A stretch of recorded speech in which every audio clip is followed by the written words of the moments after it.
PLDT nagpakitang gilas sa pagbubukas ng PVL On Tour, tinalo ang Choco Mucho sa 4 na set.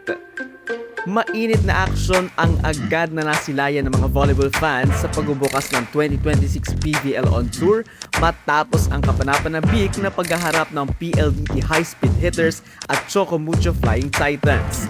Sa harap ng masiglang mga taga-suporta sa Chavit Coliseum sa Vigan, Ilocos Sur, ipinakita ng PLDT ang kanilang katatagan at determinasyon upang makuha ang kanilang unang panalo sa torneo sa score na 25-21, 20-25, 29-27 at 25-18. Mula pa lamang sa unang set ay kapansin-pansin na ang agresibong opensa ng PLDT. Sa pamamagitan ng mabilis na ball distribution, matitinding open attacks at matibay na depensa, nagawa nilang kontrolin ang takbo ng laro. Bagamat ilang beses ding nakadikit ang Choco Mucho sa score, nanatiling kalmado ang high-speed hitters at naangkin ng unang set, 25-21. Ngunit hindi nagpadaig ang Choco Mucho.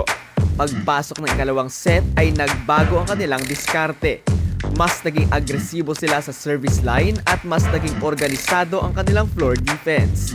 Dahil dito, nakagawa sila ng sunod-sunod na puntos at napigilan ang momentum ng PLDT.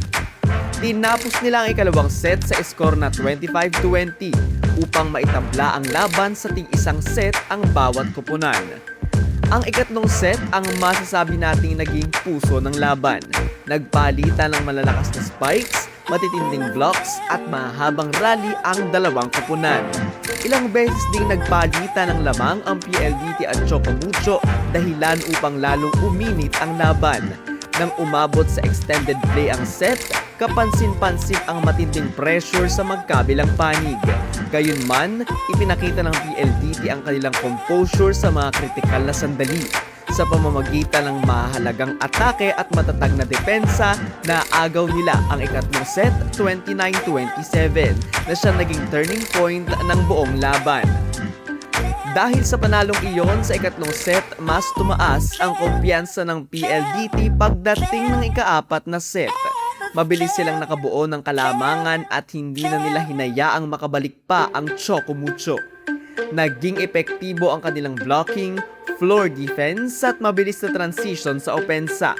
Sa huli, tinapos ng PLDT High Speed Hitters ang ika-4 na set sa score na 25-18 upang opisyal na maselyuhan ng kanilang unang panalo sa 2026 PVL On Tour.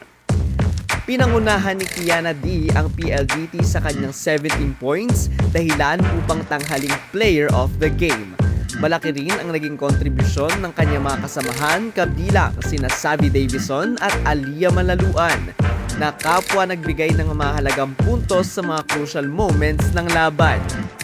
Sa panig naman ng Choco Mucho, bagamat nauwi sa pagkatalo ang kanilang kampanya sa opening game, ipinakita pa rin nila ang kanilang tibay at kakayahang makipagsabayan sa isa sa pinakamalakas na koponan ng liga.